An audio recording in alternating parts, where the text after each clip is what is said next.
Good evening, everyone. Hope you all are doing well. Thank you guys for coming to tonight's class.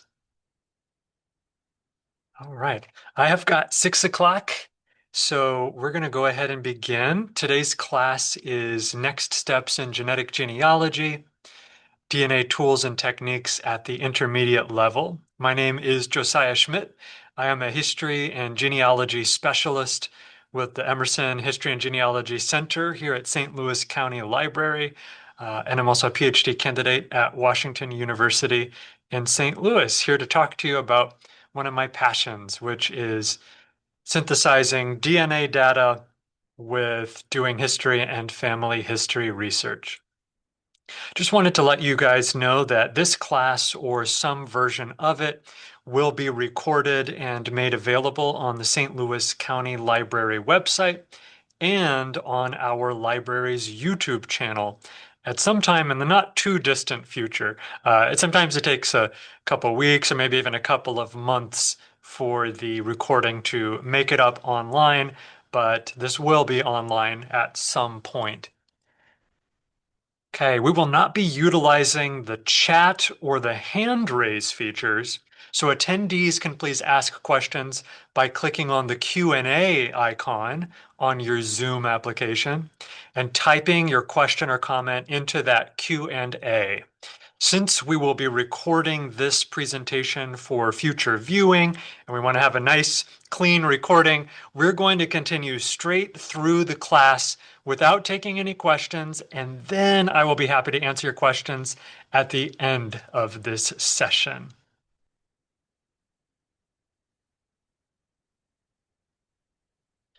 If you happen to be one of the individuals who won the Genealogy University lottery and was accepted onto the Genealogy University roster for this semester, then please drop your name and the phrase Genealogy University into the Q&A. And again, that's only if you received one of the winning emails several weeks ago regarding the Genealogy University. I also wanted to let everybody know about our lineup of programs that we have this year for America 250. So the 250th anniversary of the United States. We've got a webinar on how to use federal land records, family maps, and the History Geo website. And that webinar is taking place on January 26th. We've got a hybrid program on how to use Ancestry Library Edition on February 4th, a hybrid program on the history of frontier life in Missouri and Illinois on February 14th, a hybrid program on the history of early settlers and explorers to St. Charles and St. Louis on March 14th. And then we've got an in-person event on the topic of women's fashion from the 1840s, which is going to be held here at the Clark Family Branch Library on March 18th. So the next 2 months have some really great America 250 programming, something for everybody. Also wanted to bring your attention to the fact that next month, February, of course, is Black History Month. And so we've got some African American history and genealogy programming next month, February. We're giving a beginning African American genealogy program here in person, in person at the Lewis and Clark branch. So not the Clark family branch.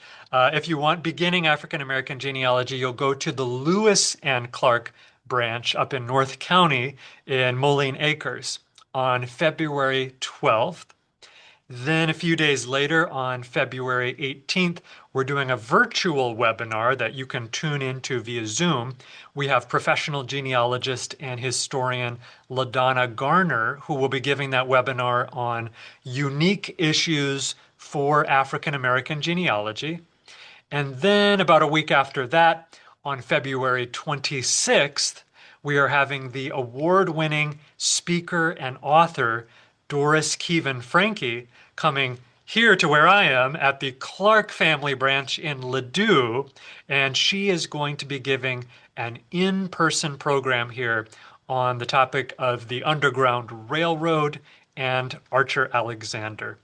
All of those programs are listed on the events page on our St. Louis County Library website. So you can go onto the events page, and then there's a little drop down off to the side where you can filter to only see genealogy events. Not that the events put on by the other departments are any less worthy of your attending, but to find the ones that I specifically mentioned in the past minute or so, you're going to want to filter by genealogy events, and you'll be able to find those. Most of them do require registration, so it's good to get your registrations in earlier.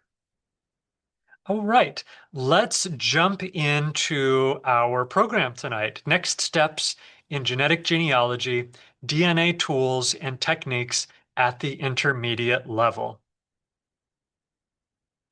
So I want to start off by pointing out that this class is meant to be a little intermediate for people who are just starting their genetic genealogy.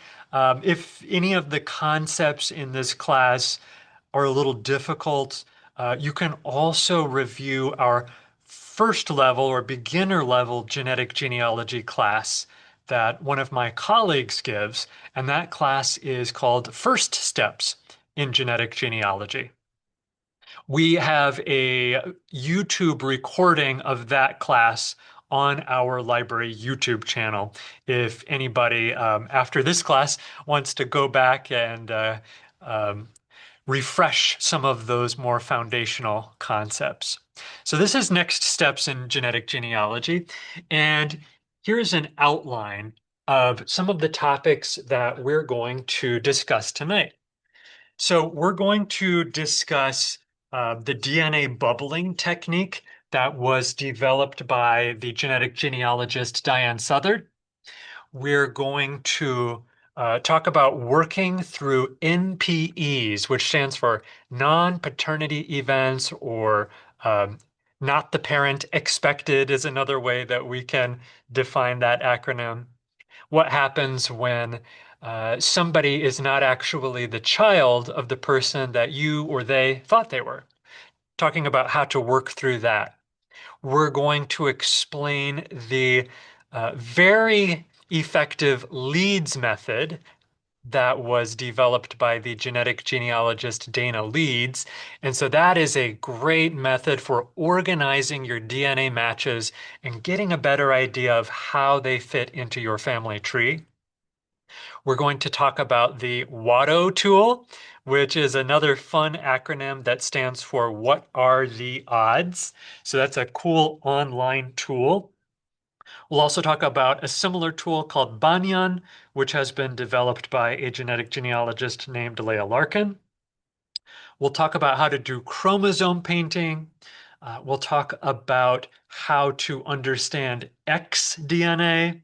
And then we'll talk a little bit about how to work through endogamy, how to use your genetic genealogy data when your ancestors come from a community or an area or a people group in which there's only a handful of families that kind of keep marrying back into each other, which creates amplified portions of DNA that can make people look a little more closely related than they actually are.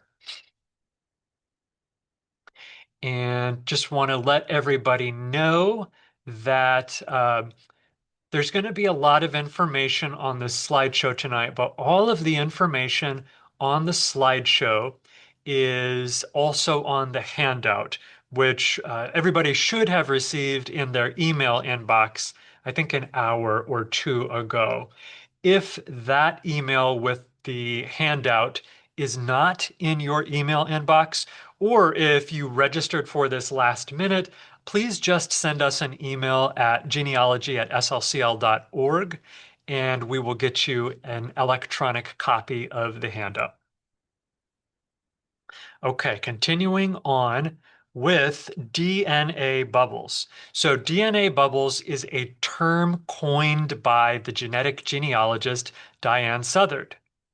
It's useful as a technique because it helps us narrow down what a DNA match's relationship to you, the tester, could possibly be. So if a match's amount of centimorgans, and for anybody here who is not familiar with what a centimorgan is a unit of measurement for how much DNA two people share with each other. So if a match's centimorgan amount places them in a range of possible relationships, um, let's say that you and a match share 700 centimorgans of DNA with each other, according to whichever testing service you used, be it Ancestry DNA or MyHeritage or what have you. So 700 could mean a few different possible relationships. They could be your first cousin. They could be something else as well. So how do you figure that out? So if you have a range of possible relationships, the bubbling technique allows you to see if that match has an immediate or close relative of theirs who is also in the database. You can then use the range of the secondary relative to narrow down the range of the first relative. Now, this right here probably sounds like word salad if this is the first time that you have ever encountered this technique. So I'm going to try to explain it a little more clearly and basically. So in order to do that, let's familiarize ourselves with an online tool called the Shared Centimorgan Project or the Shared CM Project. This is a tool that you can get to by just Googling the phrase Shared CM Project, and it's going to be the first search result that comes up on your results list on Google. So you'll see it's hosted on a website called dnapainter.com. And when you go on to the Shared Centimorgan project, you'll see it's a big color-coded chart. And on this chart are different squares and rectangles representing different genealogical relationships. You'll see that there's a little white square in the center representing self. So obviously, you compared to your own DNA results are going to share 100% of all DNA. Now, as you move further and further away from that white self square in the middle, you're going to notice that the more and more distant genealogical relationships have lower and lower possible centimorgan amounts. So if you look immediately above the self square, you'll see there's a big prominent rectangle that says parent. In the center of each of these blocks is the average, or thinking back to your high school math classes, the mean amount of centimorgans that you and your parent are going to share. Again, this is on average. So on average, if you and your parent both take the Ancestry DNA test and submit it to Ancestry DNA's database, it's going to come back that you and your mom or you and your dad share on average 3,485 centimorgans with each other. Now, there's always wiggle room with DNA. So you'll see directly underneath the central number in each of these boxes is a range. So a lower number with a dash representing through, and then a higher number. So what that means in the case of the parent box is that if you and your parent both take the same DNA test and both submit to the same DNA company, and you're looking at how similar your DNA is to each other, the very lowest amount of centimorgans that a tester can have to one of their parents is about 2,376. The very highest amount that you can have with a parent is 3,720 centimorgans. So as long as two people take the same DNA test, and as long as their centimorgan amount is somewhere around 3,485, no lower than 2,376, no higher than 3,720, then parent-child is a possible relationship. It's one possible relationship. You'll see as you move further and further away, we go up a line to that green grandparent rectangle. The average amount of centimorgans of DNA that you would share with your grandparent is 1,754. That's on average. But because of that wiggle room, it could be as low as 984 or as high as 2,462. So hopefully that helps you understand what you're looking at here. Now, as you go further and further away, say to the left or the right, you start seeing more and more distant degrees of cousin relationship. So if you go immediately to the right of the self box where it says 1C, that means first cousin. So um, if somebody were to take a DNA test and they were to match with an unknown relative. It's just somebody who appears in your DNA match lists on Ancestry.com or on MyHeritage or Family Tree DNA. And if the website tells you you and this mystery relative share 866 centimorgans of DNA with each other, there's a pretty good chance that you and this mystery relative are somehow first cousins. Not half first cousins, because you'll see off to the left, that's more 449 centimorgans is what we would expect to see. Not second cousins, because if you go further to the right of that first cousin box, you'll see for a second cousin relationship, you would expect to see something more like 229 centimorgans. But first cousin is a pretty good hypothesis if you and somebody else share 866 centimorgans, because that's right on the nose of the average for that relationship. Okay, but let's say that you have this mystery relative who shows up in your list of DNA matches. And let's say Ancestry DNA tells you you and this mystery relative share 450 centimorgans of DNA. You can go on to this shared centimorgan calculator here that you're looking at. You can type in the number 450 and it will highlight all of the different relationships that are within the realm of mathematic possibility and biological possibility for 450 centimorgans. And it will ghost out all of the relationship blocks that are mathematically impossible if you and this mystery relative only share 450 centimorgans. So you'll see 450 centimorgans actually leaves a lot of different possibilities as to how you and this mystery relative could be related.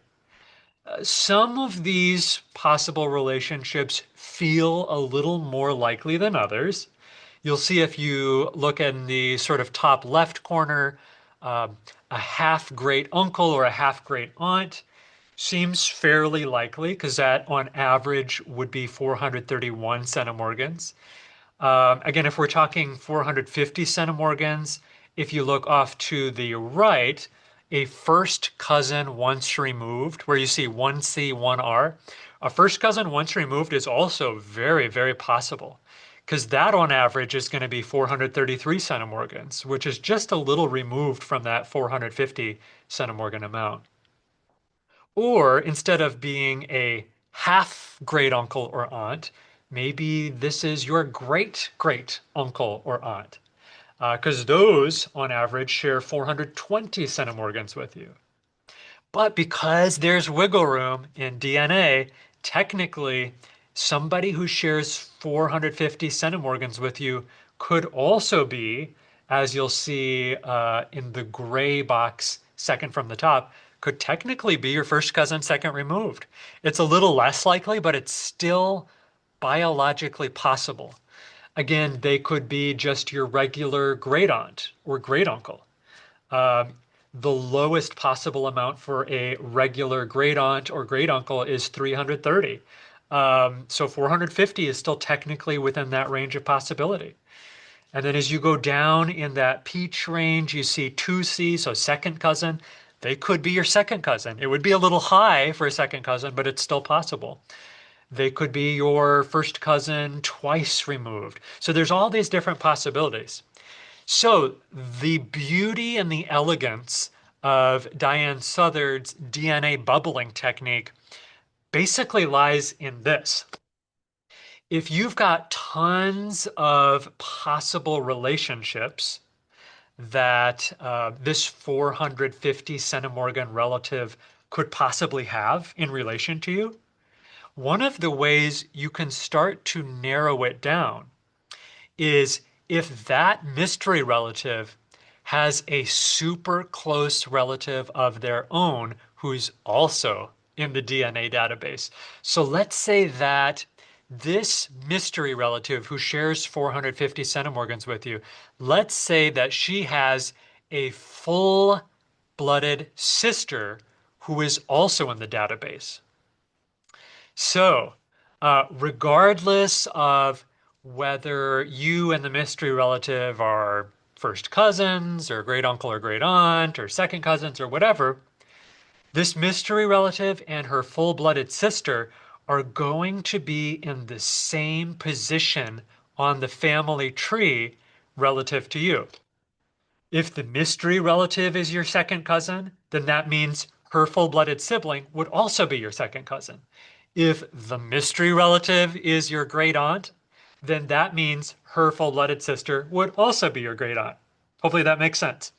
So, because of this wiggle room in DNA, you could end up with the mystery relative, the initial mystery relative, sharing 450 centimorgans with you, like we said. But let's pretend that her full-blooded sister matches you at 720 centimorgans. So these are two people who, because they are full-blooded siblings, have the same relation to you, whatever that relationship is.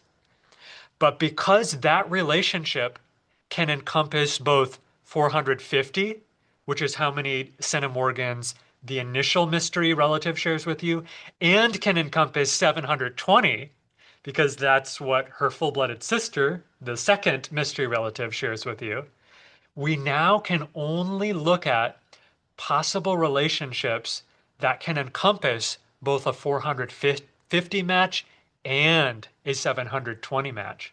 So if we start in the top right corner with that gray box furthest in the top right that's not grayed out, you'll see that can encompass only matches that share 186 to a maximum of 713 centimorgans with you. So because the mystery match's full-blooded sister shares 720 centimorgans with you, that puts this pair of full-blooded siblings outside of the range of possibility for great-great aunts. So they cannot be your great-great aunts, or you cannot be their great-great aunts either. If we move down to the next gray box, first cousin, second removed, so that other sister of hers, who has 720 centimorgans shared with you, that's way too high for that range because the maximum for a first cousin, second removed, twice removed is 471. So we know it's not that relationship either. If we go to the left to that top right peach box that says great aunt or uncle, so that can possibly be anywhere between 330 centimorgans to 1,467. Both 450 and 720 lie within that range. Same for the next box down, 1C1R, first cousin once removed. Both 450 and 720 are within that range. So this mystery relative and her sister could be your great aunts, or you could be their great uncle or aunt. They could be your first cousin once removed. They can't be your second cousins because 720 is too high for the second cousin range. They could be your regular first cousin with no removal because both of their centimorgan amounts are within that range. And so you can, by this method, you can start to narrow down what are the possible relationships somebody has to you. Even if the initial result, you matching somebody at 450 leads you to have, gosh, what is this? 2, 4, 6, 8, 10, 12, 15 different possible relationships. If you can find a close relative to them, then you can start to narrow down by putting them in a bubble together. You can start to narrow down the number of possible relationships that they could have to you. So this is a really helpful intermediate technique for narrowing down how somebody matches you in a DNA database. Okay, next, we are going to talk about working through NPEs. As I mentioned at the beginning of this presentation, some people define the NPE acronym to mean non-paternity event, which is a valid way of defining that acronym. But paternity kind of has the implication that you're only talking about your father's side, and NPEs can actually happen on maternal side too, so on the mother side. So some genealogists prefer to unfold that acronym as not the parent expected. So what do we mean by this? Examples of NPEs might include a situation that happened because of an adoption, might be an instance of adultery. It might be due to usage of a fertility clinic, or you might have a mismatch between what the paper trail shows as somebody's parent and what the DNA shows as somebody's parent because somebody somewhere did poor documentation or misattribution, or maybe the mother was mistaken about the identity of the father when she put the information on the birth certificate, or maybe the mother, trying to protect the baby, put a false name of the father on the birth certificate. So there's all kinds of reasons why DNA might show that somebody has a parent that is not the parent that was expected. NPEs tend to be easier to solve the closer the DNA sample is to the NPE, generationally speaking. What that means is if you are the person who was adopted and you test your own DNA, it's going to be a lot easier for you to figure out who your biological parent is based on your own DNA because you have the full sample of 50% of your mother's DNA. And if you're not sure who your biological father is, for instance, you've already got a huge chunk of your biological father's DNA in your genome, roughly 50%.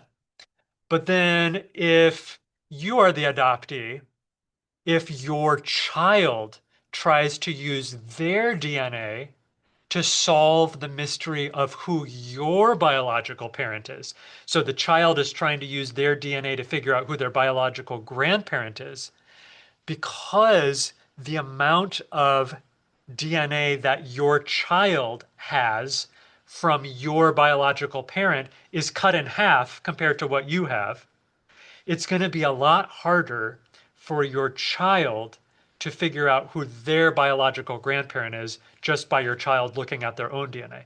And then as you get farther and farther away, uh, if you are trying to figure out the biological identity of your great great grandparent, and you're trying to do that by testing your own DNA, it might be possible, but it's going to be a lot harder for you as a great great grandchild to use your own DNA to figure out the identity of your biological great great grandparent because you now just have a very small chunk of that mystery ancestor's DNA inside of your genome.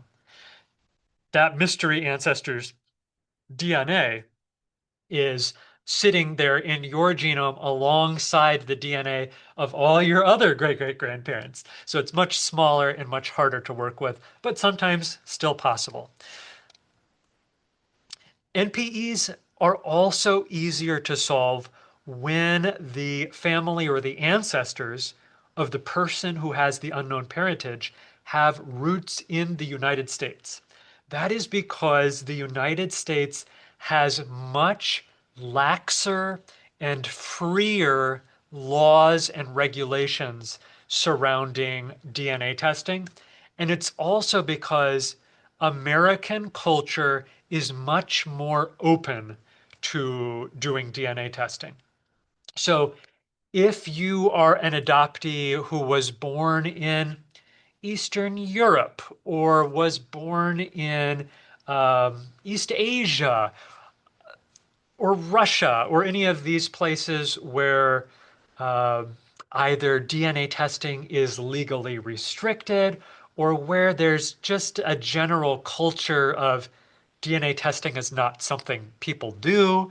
There are many countries around the world where they think that DNA testing is weird or dangerous or just for whatever reason inappropriate that people shouldn't do DNA testing. You're going to have a much harder time using DNA to figure out who your biological parents or family are if you're from one of those countries within the past generation or two, just because doing genetic genealogy requires having as many DNA matches as possible. You want to fit into a constellation of DNA matches in order to triangulate, to have enough data to triangulate how you are related to all these other people.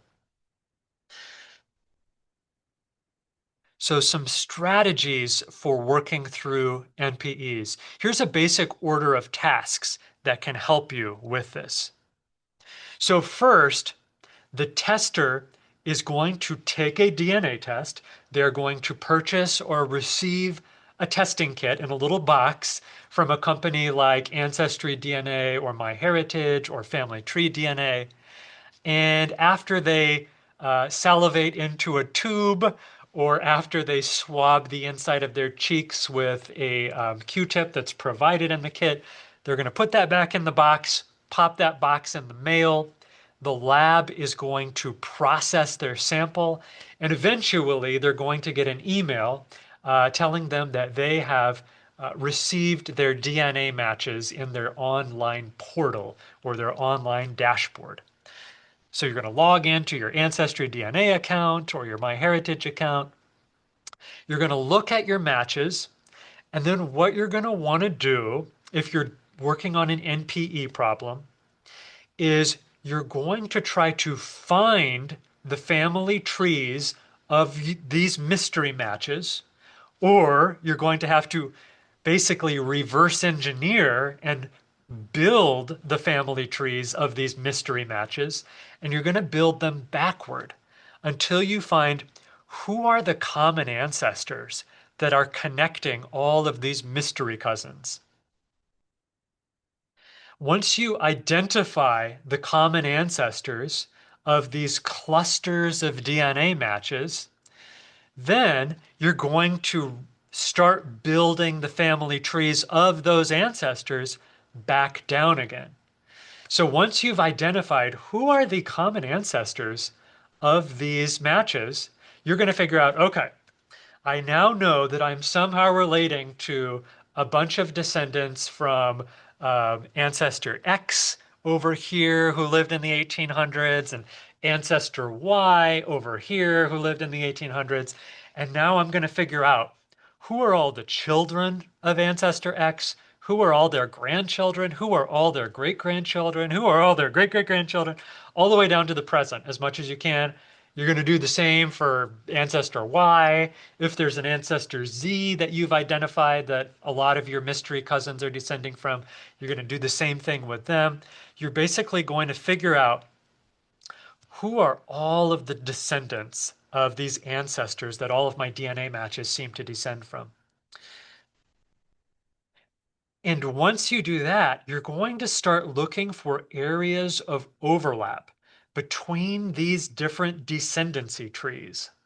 So you're going to say, okay, out of all the children, grandchildren, great grandchildren, and so on of ancestor X over here, is there any one of their descendants who's married or had a child with or been in the right time and place to have a child with one of the descendants of ancestor Y? So does ancestor X have a descendant and ancestor Y have a descendant who get together at some point? Because if you're somehow related to people from ancestor X's family tree and somehow related to people from ancestor Y's family tree, you're probably going to fit in somewhere in a place where ancestry X's descendants overlap with ancestor Y's descendants. And once you find that area of overlap between the different descendancy trees, you're going to identify who are some candidates who are the right age, who are in the right place, and who are together at the right time to have possibly produced the person of unknown parentage, which might be you, or it might be an adoptee that you are assisting, or it might be somebody who doesn't know the identity of one or both of their biological parents. So, who within that area of overlap between the different descendancy trees, who could possibly be their biological parents? And if you need to, you might have to engage in what's called target testing to confirm or deny. Let's say that you've done all this research, you've found the area of overlap between the descendancy trees, and let's say that you've narrowed it down um, to maybe three couples, and maybe you or the adoptee that you're helping could be the child of any one of these three couples. But because we're looking at full-blooded siblings here, it could be any three of them. There's no way to know.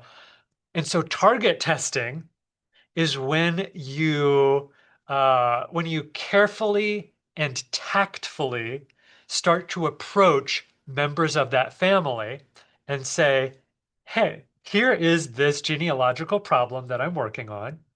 I am trying to help an adoptee figure out who their biological parent or parents were. Or maybe you yourself are the adoptee and you're trying to figure out who your biological parent or parents were. And you say, it would be really helpful if you would take an ancestry DNA test because based on how closely related you and I turn out to be, that would tell me which of these siblings is my dad or my mom. So that's what target testing means. This is after you have already taken your own DNA test and looked at your own results, but it's still inconclusive. So asking somebody new to take a DNA test and submit it to Ancestry or MyHeritage so that you can get more refined data.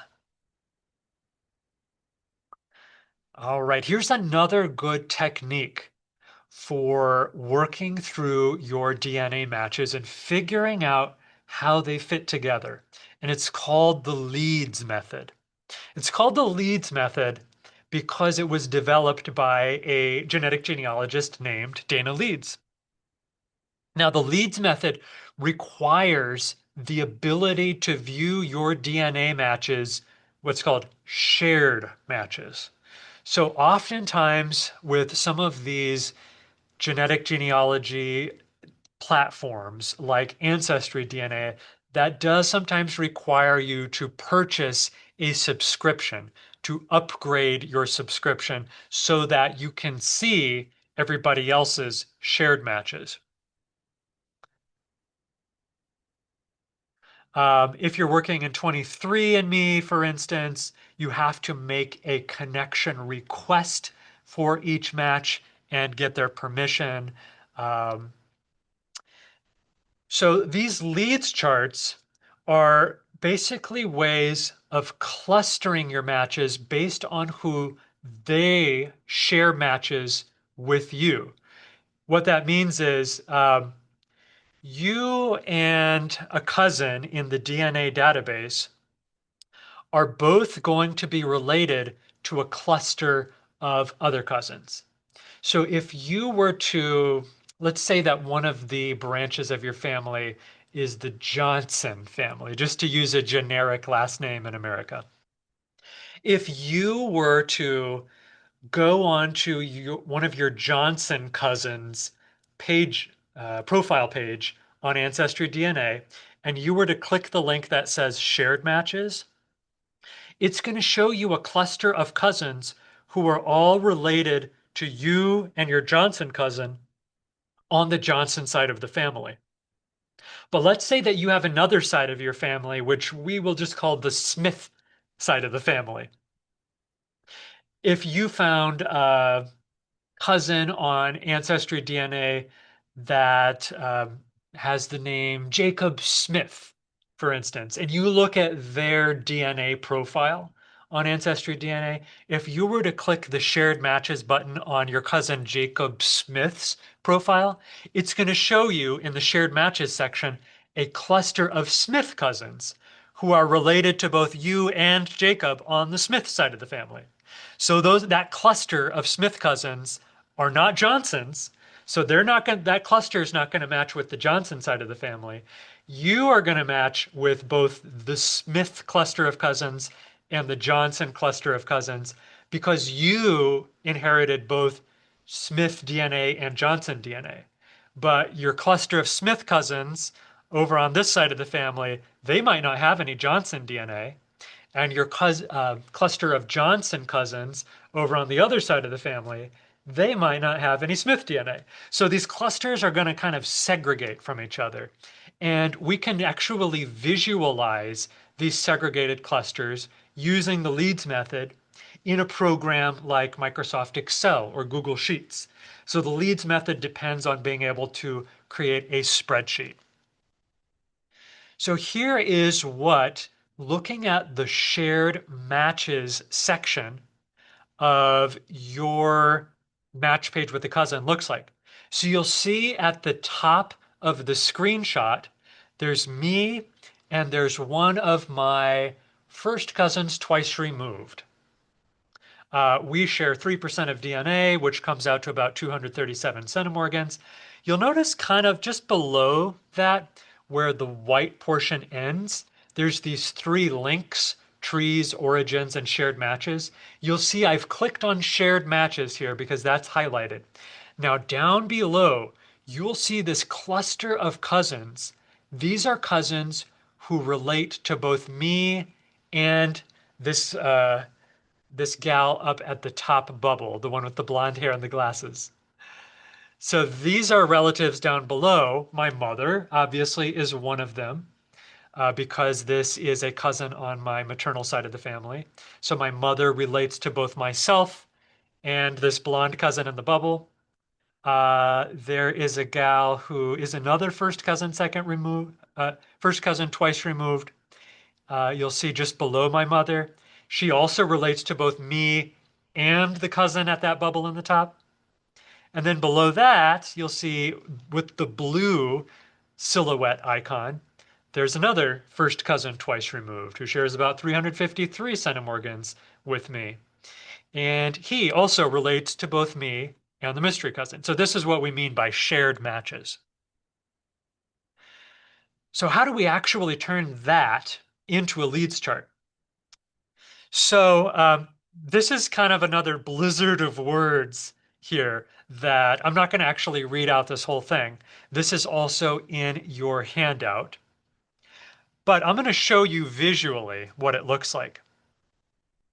So you're going to start by looking at your list of DNA matches, and you're going to find all the DNA matches who have less than 400 centimorgans shared with you, more than 50 centimorgans shared with you.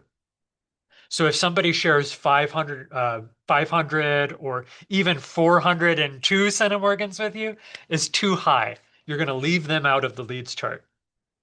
If somebody shares 300 centimorgans with you, or 200 or 100, or even 51 centimorgans with you, they can be included in your leads chart.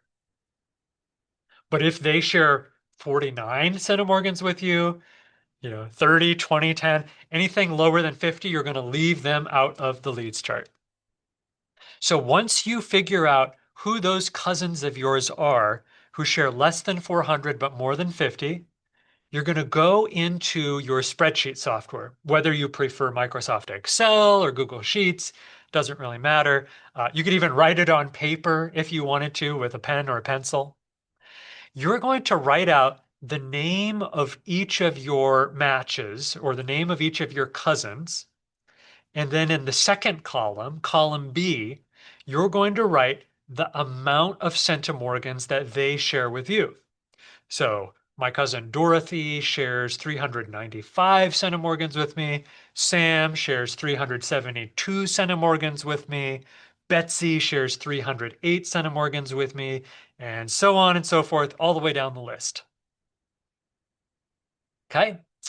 And then in column C, you're going to assign the first match any color of your choosing. Doesn't matter which color it is. So here I went with blue. Okay. Now you'll see that I've assigned the color blue to Dorothy. But if we go back to our instructions, we're going to look at Dorothy, who is the top match in our leads chart, going to look at her shared matches with me. And we're going to give those shared matches that same color in the same column. So when I looked at Dorothy's shared matches, I saw that both me and Dorothy were related to Rudolph. We were both related to Shelley. We were both related to Walter. And we were both related to Hazel. So although I related to Sam and Betsy, for instance, Dorothy was not related to Sam and Betsy. So I left Sam and Betsy's column C cells empty. Our next step is going to be to find the next topmost match who has not yet gotten a color and assign them another random color in the next column to the right. So the topmost cousin who did not get assigned the color blue was Sam. So I gave him the color yellow. And then I went onto Sam's shared matches page and I discovered that both Sam and I were related to Jonathan. Both Sam and I were also related to Elaine. But Sam was not related to Dorothy. Sam was not related to Betsy. Sam was not related to Rudolph. So because Dorothy, Betsy, Rudolph, Paul, Rudy, because those people were not related to Sam, they do not get Sam's color. They do not get yellow. They stay empty for the time being. The next thing we're going to do is go to the next highest DNA match who has not yet received a color. And we are going to give them any random color of our choosing in the next column over to the right. So you'll see that next highest person was Betsy. I decided to make Betsy green. Uh, Green just seems like a Betsy color, I guess. And then I went on to Betsy's shared matches tab, and I saw that Betsy shares Paul, Rudy, and Georgia as cousins with me. So Paul, Rudy, and Georgia are cousins of Betsy, and they're cousins to me. But you'll notice Betsy is not related to Dorothy. Betsy's not related to Sam. She's not related to Rudolph. If we skip down a little further in the green column, Betsy's not related to Jonathan or Elizabeth or Shelley or Walter or any of those people. Okay, and then We're going to do the same thing again. So you'll notice if we go back here, um, the next highest person in this chart who has never received a color is Elizabeth. If you look at line 8, Elizabeth, and you go all the way across, it's white, it's empty, all the way across. She never got a color. So I'm going to give her in the next column a color of my choosing, red, doesn't matter which color. And then I look at who are the shared matches on Elizabeth's tab. So who are the people who are cousins to Elizabeth and cousins to me? And I found that Franklin and Leonard are cousins of Elizabeth, and they are also cousins of me. But look at all of the blank cells in column F. Elizabeth was not a cousin of Dorothy, Sam, Betsy, Rudolph, Paul, Rudy, or Jonathan. Elizabeth is only a cousin to me because this is my chart, and Elizabeth is also a cousin to Franklin and Leonard. So what has actually just happened here? We have found that there are about 4 clusters of cousins who relate to me, the DNA tester, and everybody in each color cluster relates to each other, but they don't relate to the other clusters. So everybody who's blue relates to each other. They're all part of the same family cluster. They probably all descend from the same ancestor somewhere. But none of the blue cousins are related to the yellow cousins or the green or the red. They're clustered together. But I relate to all 4 of these clusters because I have 4 grandparents. I have my dad's dad and my dad's mom. I have my mom's dad and my mom's mom. So what the leads chart does, and this is why we are restricting the centimorgan amounts to between 400 to 50, because that's a good range to get at cousins. We want to weed out siblings and really close immediate family members, and we want to weed out super duper distant relatives. We want to get at people, we want to get at cousins who can help us understand who our 4 grandparents are. So they need to be related to us at roughly the cousin level, like first or second cousin. So all these cousins who got colored blue, they are related to me through one of my grandparents. All the cousins who are colored yellow, they are related to me through another grandparent. All the cousins who are colored green, they are related to me through yet another one of my grandparents. And all the cousins who are colored red are related to me through my 4th grandparent, whichever those are. At first glance here, I do not know which color corresponds to cousins from my dad's side of the family, which color corresponds to cousins from my dad's mom's side of the family, which cousin corresponds to cousins from my mom's dad, and which cousin corresponds to which cluster corresponds to cousins from my mom's side. I have no idea just by looking at this. So this is where you start having to do some genealogy work. Let's say maybe you actually recognize 1 or 2 of these cousins. You're like, oh, I recognize Dorothy. She is a cousin on my mom's side of the family. I already know who she is.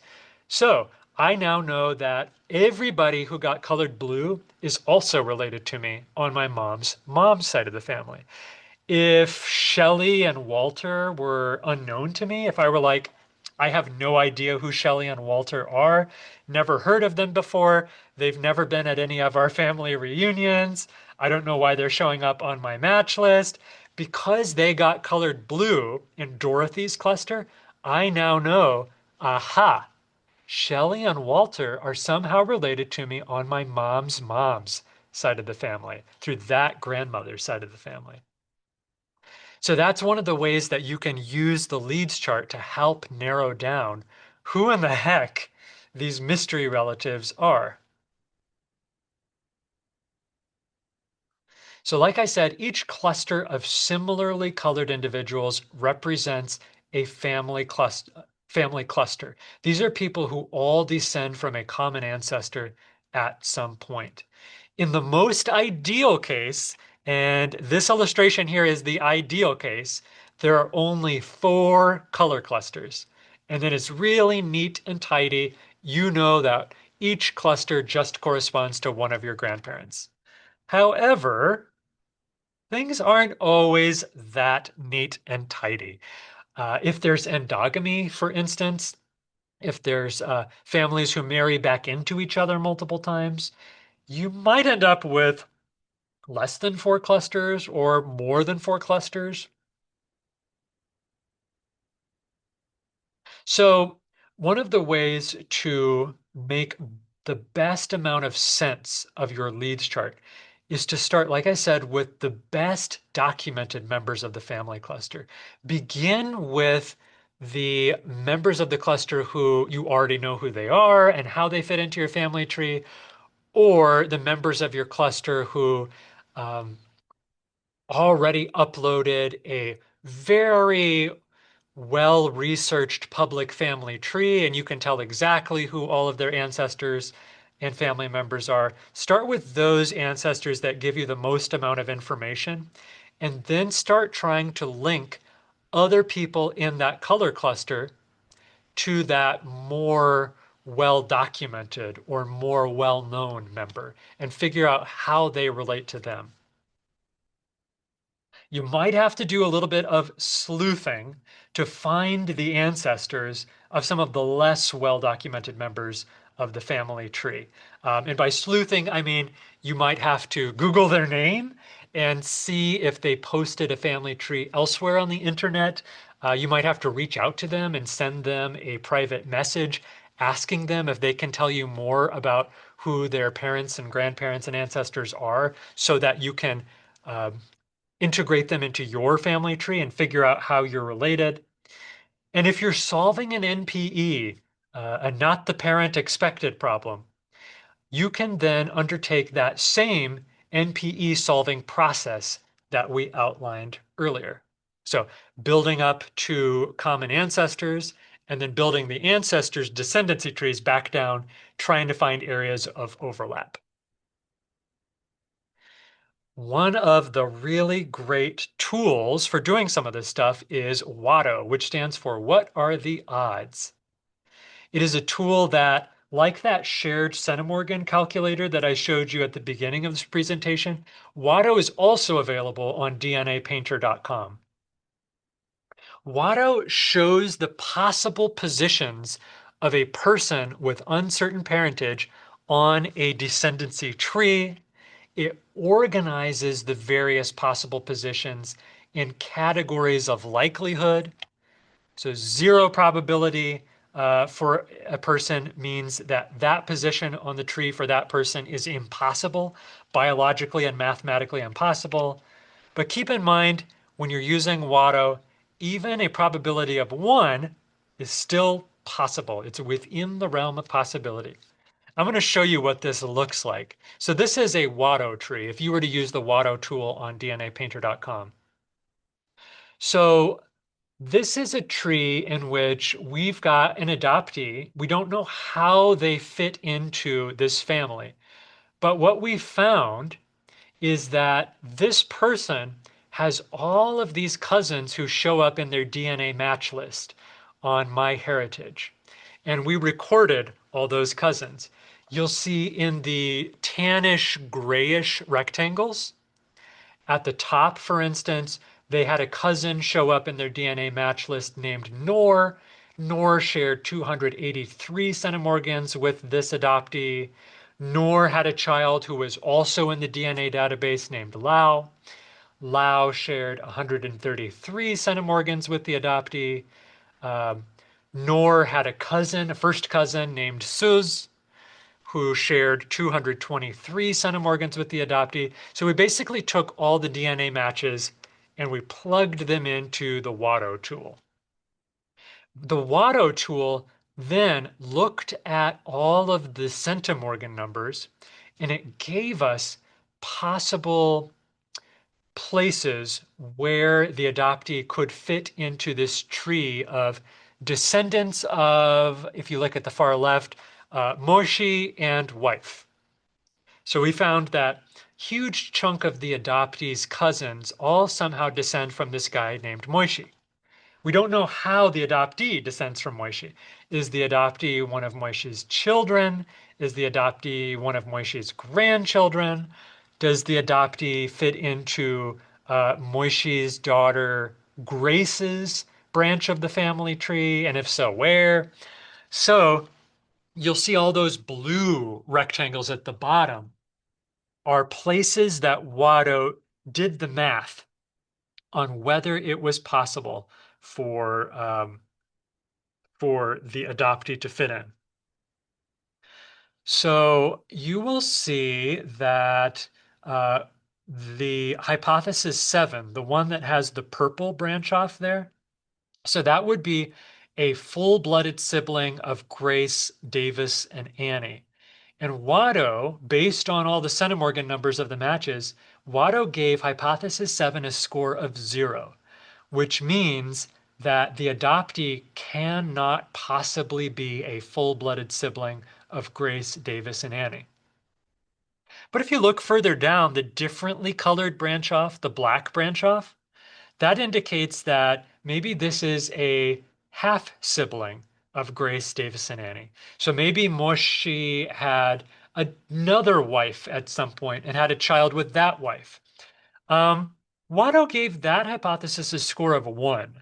So unlikely, but still technically within the realm of biological and mathematical possibility that this adoptee maybe is a child of Moishi, but a child of Moishi and a different wife, which would make the adoptee a half sibling of Grace, Davis, and Annie, and therefore a half uncle of Grace, Davis, and Annie's kids, and therefore a half great uncle of all of Grace, Davis, and Annie's grandchildren. So score of 1, possible, but unlikely.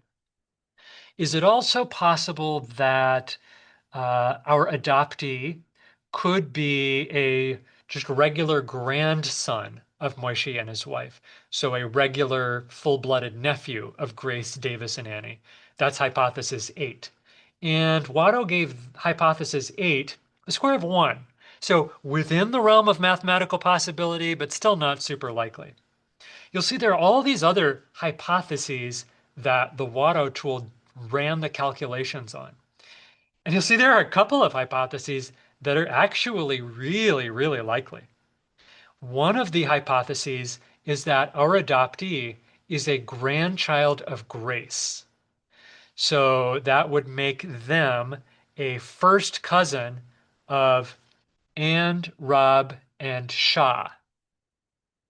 That has a possibility score of 245,904. You'll see on that little green tag attached to hypothesis 5.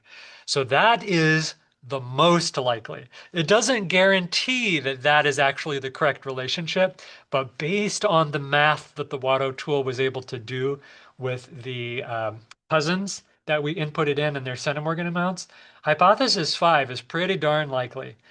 There's also another hypothesis that's also quite likely, and that is hypothesis 2.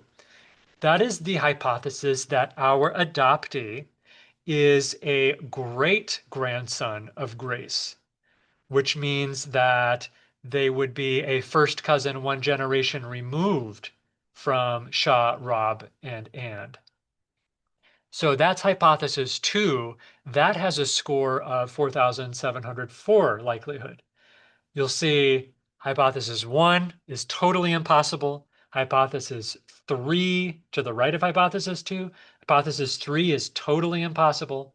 So this is another good way to help you narrow down which possible relationships could work in a family tree if you don't know who somebody's biological parents are. I also have to mention that there's another similar online tool that does a lot of the same functions. It's called Banyan. It was developed by Leah Larkin, who is a biologist and genetic genealogist. This allows you to get a little more in the weeds. So you'll notice on Watto, you can only have one ancestral couple off to the left there, Moshi and wife. But Banyan allows you to have multiple ancestral couples at the head of your family tree. It allows for more interesting things like double cousin relationships, where, say, two brothers from one family both marry two sisters from another family, and then the descendants of the one couple and the descendants of the other couple are first cousins through two different ways, which makes them double cousins. So Banyan allows you to account for things like that. Um, it also allows you to do bubbling. So to kind of triangulate between the amount of centimorgans that you share with two different cousins at the same time. Banyan is working on some technology that will hopefully be rolled out in the future that can also better handle results coming from endogamous communities. And here is what Banyan looks like. You'll see it's a little more complicated because if you've got a complicated situation, this tool allows you to get into the weeds. Another really good technique is chromosome painting. A chromosome painting is a map of your 23 chromosomal pairs, a visual map. It's a map in which you, quote unquote, paint segments of each chromosome with colors corresponding to your different ancestors from whom you inherited those segments. That's also a tool on the great DNApainter.com. Now, how do you know which ancestor you inherit which chromosomal segment from? You know that through which matches in a DNA database you match with. You know that through the common ancestors linking you with said match. And why are chromosome paintings useful? They're useful because if you get a match that you can't place in your family tree, you have no idea who they are, if you can look visually at which chromosomal segments you share with that match, then you can start to tell which part of the tree they're connecting to you through. By comparing a match-based chromosome painting to an ethnicity-based chromosome painting, you can also tell which ancestors contributed which ethnicity or ethnicities to your ethnic makeup. Again, this is going to start off sounding like a blizzard of words, but as we get into this, I think you're going to understand it a little bit easier. So here's one example of a chromosome painting. This is the chromosome browser that MyHeritage offers. It allows you to see between you and one of your cousins which chunks of which chromosomes you guys actually share DNA on.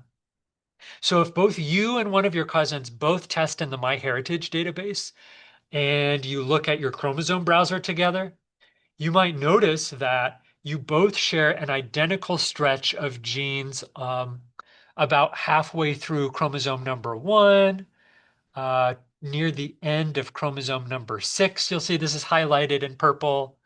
Near the middle of chromosome 7, you and your cousin both have an identical stretch. You have a huge chunk of identical DNA on chromosome number 9 and another little chunk on chromosome number 14. So this is allowing you to see exactly which chunks, which segments on which chromosomes you and a specific cousin or relative are matching together on. So that's one of the cool things about MyHeritage's chromosome browser. DNA Painter's chromosome painter allows you to copy chromosome segments from platforms like MyHeritage, FTDNA, which stands for Family Tree DNA, GEDmatch. I think 23andMe actually took away the ability to see segment data. So as long as it's MyHeritage, Family Tree DNA, or GEDmatch, you can plug this information into DNA Painter. So you copy and paste that data in there. And eventually, what you're doing is ending up with a map that looks something like this. So wherever you see uh, a red stretch on my chromosome map, that is a stretch where I have found a lot of cousins on my dad's dad's dad's side of the family who share identical DNA with me.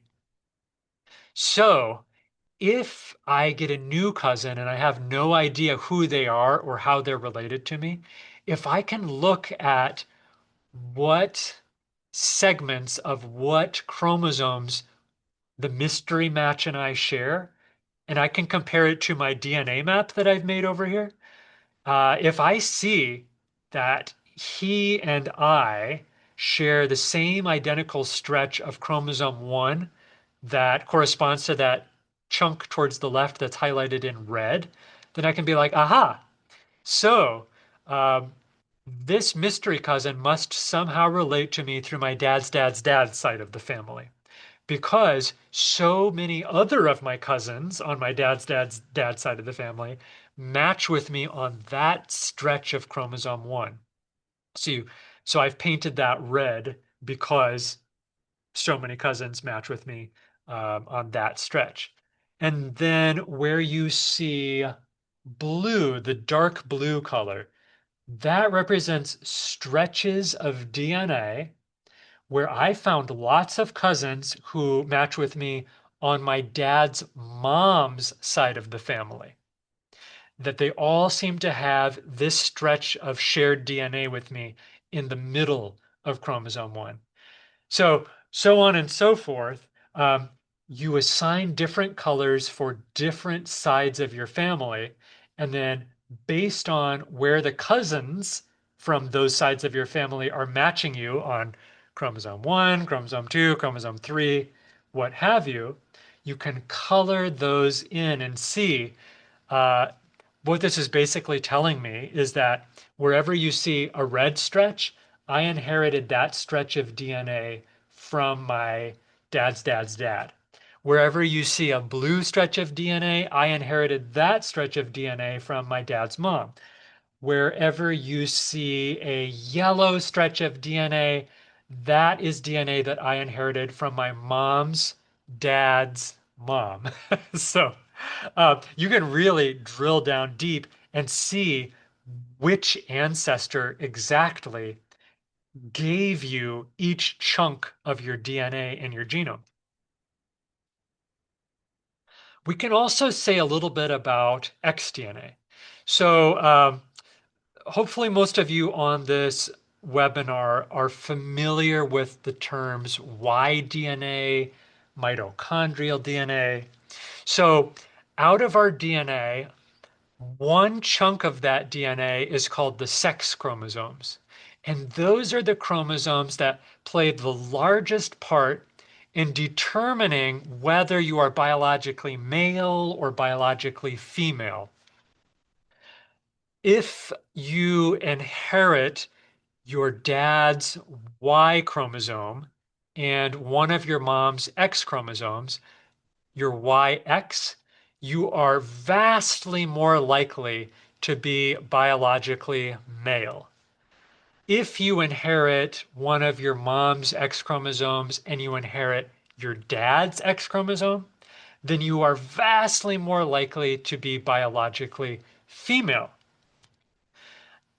Why DNA has gotten a lot of attention in genealogy because it tends not to get broken apart and split up as much. So it's really good for tracing your paternal side of the family.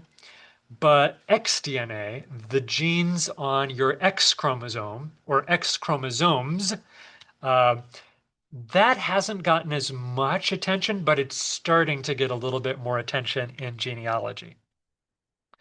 So like I said, genetic males will have XY sex chromosomes. Genetic females will have XX sex chromosomes. Sons will inherit their father's Y chromosomes and one of their mother's two X chromosomes. Daughters will inherit two X chromosomes. But the neat thing about xDNA is that xDNA cannot pass through two biologically male generations in a row. Um, because fathers who produce a son will only pass on Y DNA to that son. Therefore, if you and a cousin, or if you and a match in the match database share X DNA with each other, then that significantly narrows down how you and the mystery cousin could possibly be related to one another. So there's a couple of different ways that X DNA can work. If you are a biological female, all of the colored segments in this family tree fan chart represent ancestors that you could have inherited X DNA from. If you are biologically male, then all the colored segments on this fan chart represent different ancestors that you could have possibly inherited X DNA from. So you'll notice as I toggle back and forth here, this is if you're biologically female, this is if you're biologically male. You'll see when we go to the biologically male chart where the circle in the center is blue, all the colored segments on the left-hand side of the chart, they all disappear. They go blank. So why is that again? Because if you're biologically male, if you're a blue circle in the center of this fan chart, then you don't inherit any X DNA from your father's side of the family. You inherit the Y DNA. So X DNA doesn't apply here on that side of the chart. But if you're biologically male, if you're looking at the blue circle in the center of the chart, you inherit an X chromosome from your mom's side of the family. So that's where you get your X DNA from. So you'll see that you inherit X DNA from your mom, which is that next kind of concentric third of a circle that's pink to the right of that central blue circle. So your mom passed X DNA on to you. As you go further to the right, you'll see your mom's dad, which is represented by that curvature of blue, and then below that, that curvature of pink. So you could have inherited X DNA from your mom's dad or your mom's mom. But you'll see on your mom's dad's side, directly above and to the left of your mom's dad, the next segment up is blank. It's white. There's no X DNA being passed from your mom's dad's dad down to your mom's dad because he got Y DNA from his dad. So he only got X DNA from his mom, hence why only the pink chunk above him is highlighted. So girls get X DNA from both their dad and their mom. Boys get X DNA only from their mom.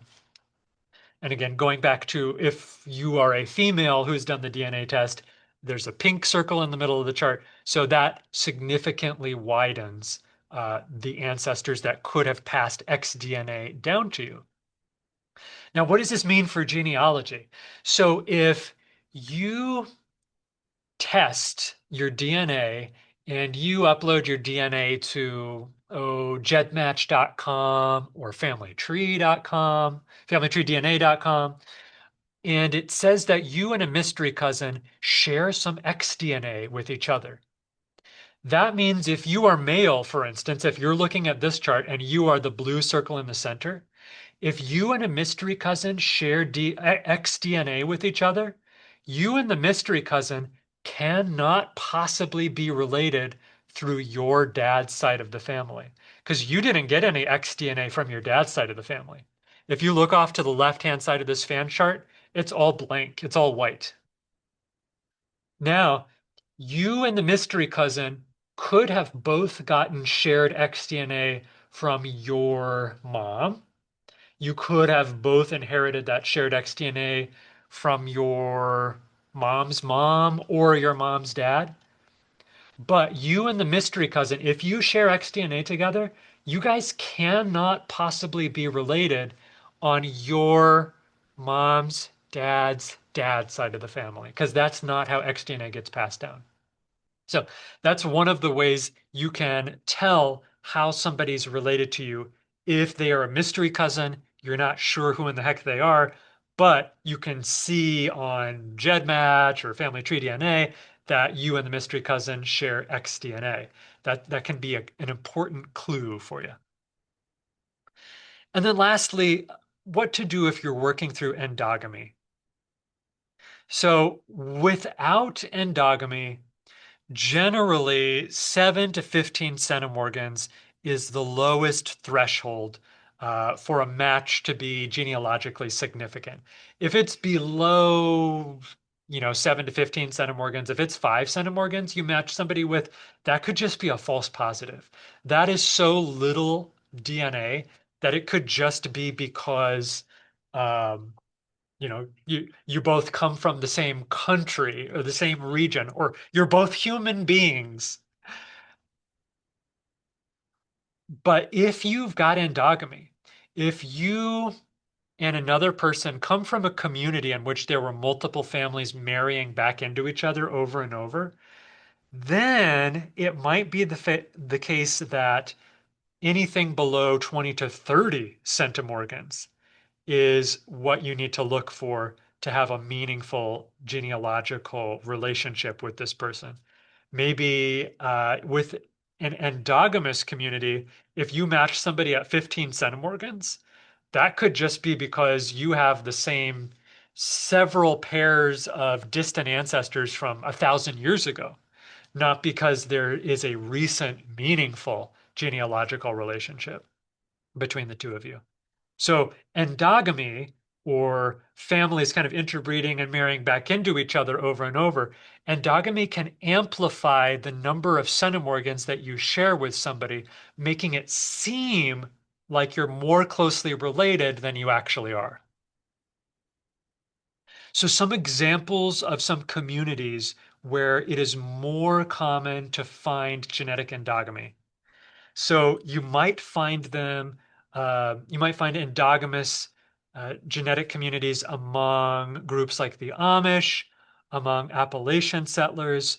I myself have both Jewish and German ancestry, and both Jewish and rural German communities tend to have more endogamy because you've got smaller groups, smaller choices of who you can possibly marry. And so you've got higher instances of just a handful of families that keep marrying back into each other.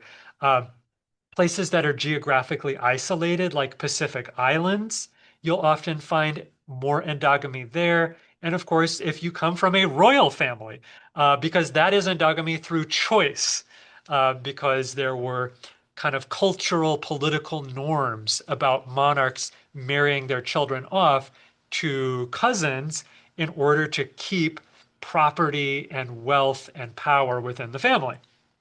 So these are all different ways that you can end up with genetic endogamy.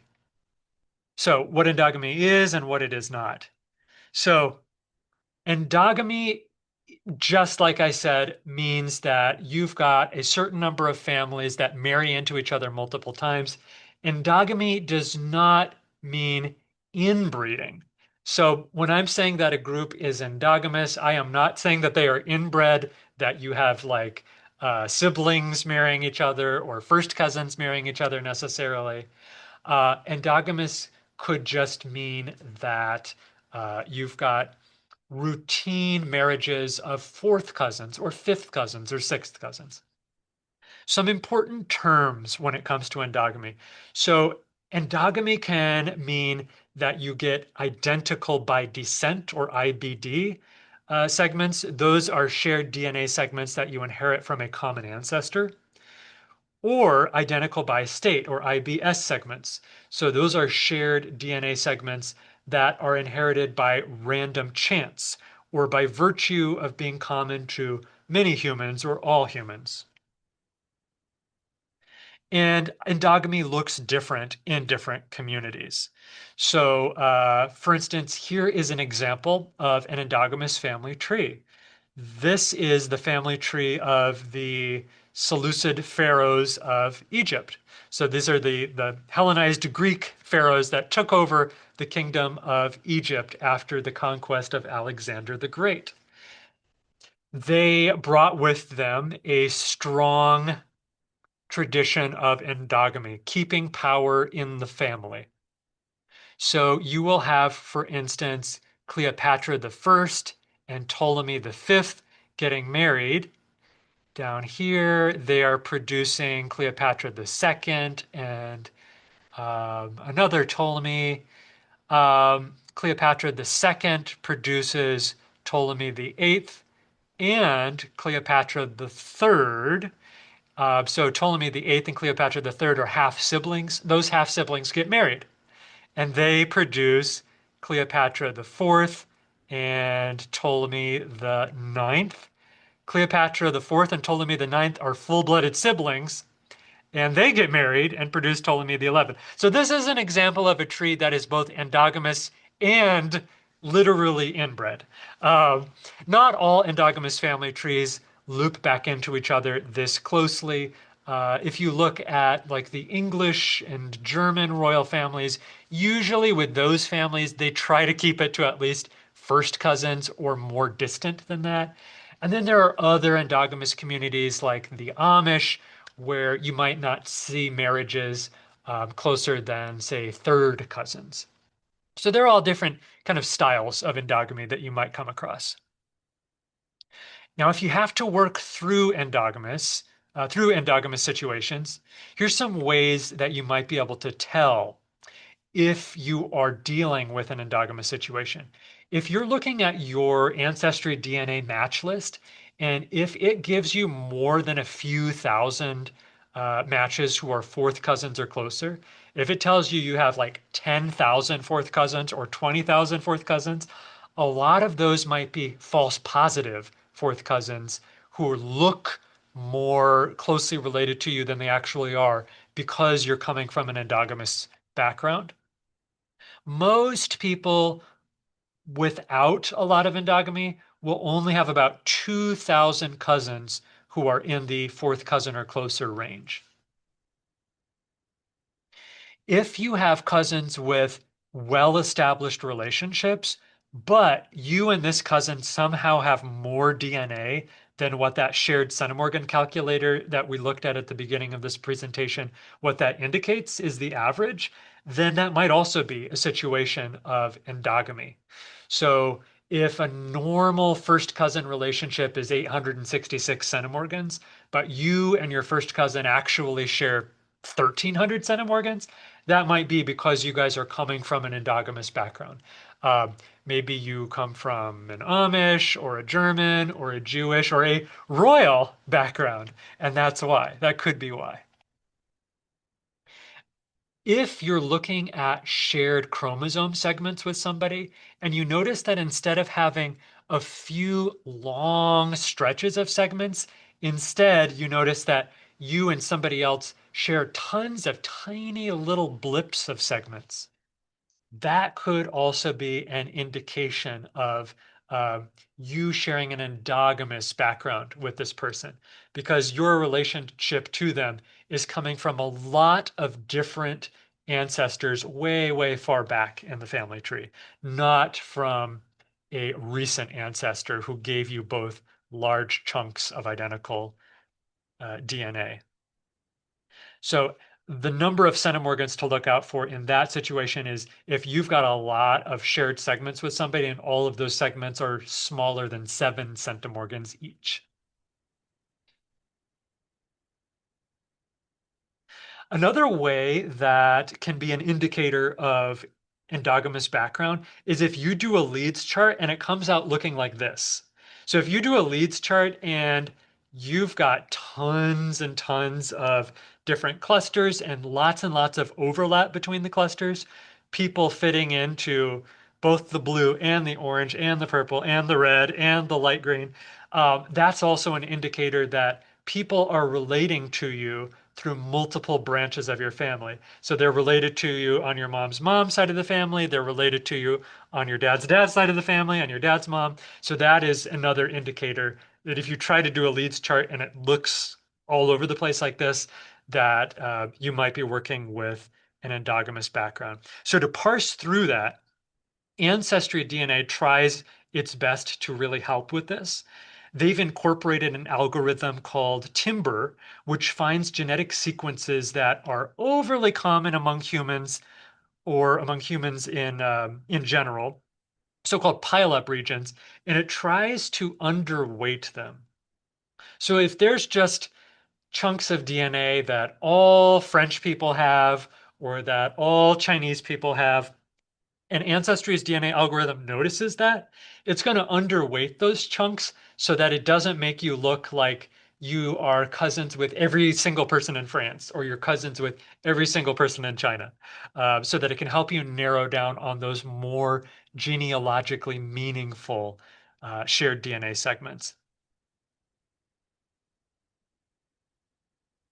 If you're dealing with a problem of endogamy, you can also raise your match segment threshold to 20 or 30 centimorgans so that you can filter out false positive matches. So basically what that means is you can tell a lot of these platforms to only show you matches if they have one of their shared segments is at least 20 to 30 centimorgans in length.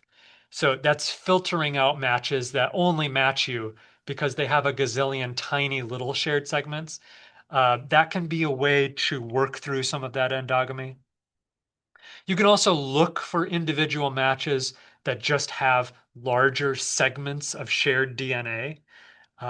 Look for individual matches who don't have a ton of other shared matches in their shared matches tab.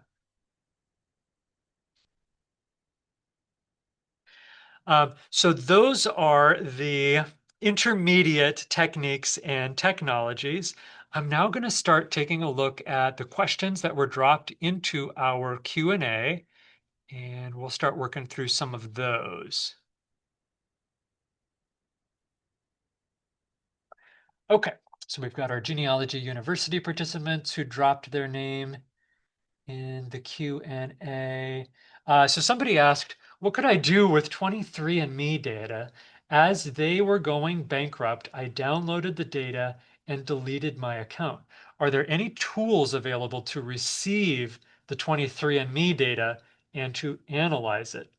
Yes, absolutely there are. So if you have downloaded your 23andMe data and deleted your 23andMe account, as many people did during the recent 23andMe turmoil, you can upload that to gedmatch.com, which has their own database of shared matches um, that includes a lot of other testers who have pulled their data from Ancestry, pulled their data from MyHeritage, pulled their data from Family Tree DNA, from 23andMe, and kind of combined them all together into one shared database. So gedmatch.com is a really good one. Their basic plan is free, and then you can always upgrade on GEDmatch to do their paid plan, which gives you some more scientific tools to analyze your data. I believe Family Tree DNA still accepts uploads of autosomal DNA data from other websites. I know MyHeritage used to up until a few months ago. I think it was October of last year that MyHeritage stopped allowing you to upload your DNA data to their site from other companies. But I think GEDmatch and Family Tree DNA, you can upload there and you can do all the stuff that you used to do on 23andMe. You can see who you match with, you can see what your ethnicity pie chart looks like, etc. Okay, let's see if there are any other questions that came through. Who reports centimorgans? That's another really great question. Um, Right now, I believe 23andMe is the only company that does not allow you to see centimorgans.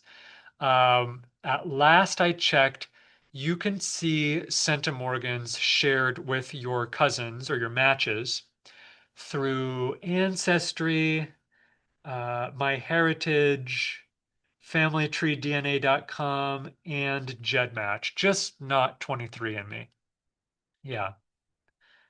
Yeah, unfortunately, 23andMe started off as being a pretty decent tool for both doing genetic genealogy and doing genetic medical research.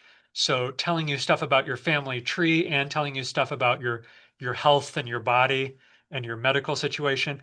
But 23andMe has taken a kind of a sharp veer towards only telling you medical stuff. And they've taken away a lot of the tools that were useful for family history researchers. So if you want to see stuff like centimorgans, which is useful for genealogists, um, pretty much any of the companies other than 23andMe. All right. Any other questions in our Q&A box? Oh, somebody had mentioned that they did not receive the handout. So just one more reminder.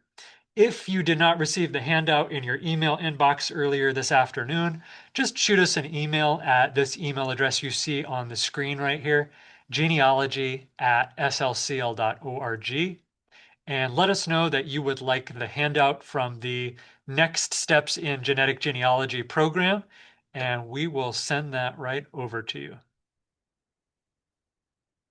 All right, everybody. These are some challenging topics. Like I said, this was our intermediate program. So I thank you all for bearing with me through some of these more technical explanations. I hope you all got something out of this and hope to see you all in future St. Louis County Library History and Genealogy programs. Have a nice night.